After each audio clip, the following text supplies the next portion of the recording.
In a single week in July 2026, human capability expanded in two completely different directions. A commercial space company landed an ascending rocket booster for the 35th time, and an artificial intelligence achieved full autonomy to execute complex work projects without human supervision. But in that exact same week, our digital infrastructure fractured.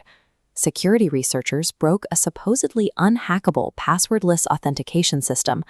A silent cyber attack hijacked personal devices globally, and Apple launched a massive lawsuit against OpenAI over trade secret theft. Modern technological development now operates as a rapid feedback loop. Every breakthrough in capability generates immediate, high-stakes friction in security and law, a cycle we call the innovation consequence loop. If we ignore the mechanics of these loops, the very technologies built to elevate human output will instead buckle our foundational legal and security systems. We attempted to build perfectly secure digital environments. Tech companies rolled out end-to-end encryption so no one could read our messages, while Microsoft introduced passkeys, cryptographic keys designed to eliminate the traditional password. Removing the password simply forced attackers to change tactics. Hackers developed a method to insert fake servers to intercept the digital keys. In a demonstration by Mandiant, a user was tricked into registering their secure key to an attacker's server in just 30 seconds. When encryption makes messages unreadable, the attack moves to the hardware. Cybersecurity researchers recently identified OpenClaw, a zero-day vulnerability in WhatsApp. This is a zero-click exploit, meaning the user takes no action at all. The malicious code executes the moment a notification arrives on the phone. The attacker bypasses the encryption to gain total control of the host device, including the camera, the device microphone, and banking data. By locking down the software layer with encryption, we inadvertently incentivize the development of devastating attacks that hijack the entire physical device. This shift toward hardware-level control is mirrored in AI. OpenAI launched ChatGPT Work, moving from a chatbot that answers questions to an autonomous agent powered by GPT 5.5. It doesn't just suggest tasks, it executes them, independently scheduling meetings and managing entire projects.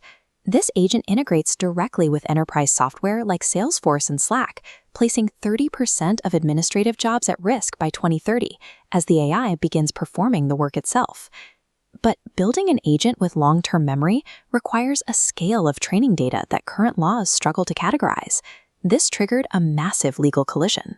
Apple filed a lawsuit in federal court alleging that OpenAI used data from millions of iPhones and proprietary technologies like Siri and Core ML without permission to build their autonomous future. The rapid scaling of autonomous AI is currently incompatible with existing intellectual property laws, forcing a high-stakes war over who owns the data that fuels the autonomy. The same pattern of breakthrough and friction appears in orbit. For decades, a rocket was a $400 million disposable tool. By landing boosters vertically, SpaceX reduced that cost to under $20 million per launch. Booster B-1058 proved the reality of this economic shift by completing its record-breaking 35th flight to space and back. This cheap access led to an immediate planetary-scale consequence. Between July 6th and 9th, SpaceX filed a request with the FCC to launch 100,000 next-generation Starlink satellites. Each new satellite weighs 2 tons, heavier than the previous generation. While this provides global high-speed internet, it also significantly increases the volume of hardware in low Earth orbit. Astrophysicists warned that this volume of hardware will build a light cage around the Earth, permanently blinding ground-based observatories and altering the night sky for every person on the planet. Our legal frameworks, security protocols, and planetary environment are currently buckling under the sheer weight of commercial acceleration. This requires a shift in how we interact with technology. Because these systems are now autonomous and vulnerable to device-level hijacking, users must move from passive tools to roles where they actively manage the agent's logic and security permissions to prevent systemic misuse. In July 2026, we saw that every leap forward creates a corresponding immediate cost. Technological innovation is no longer a separate event from its fallout.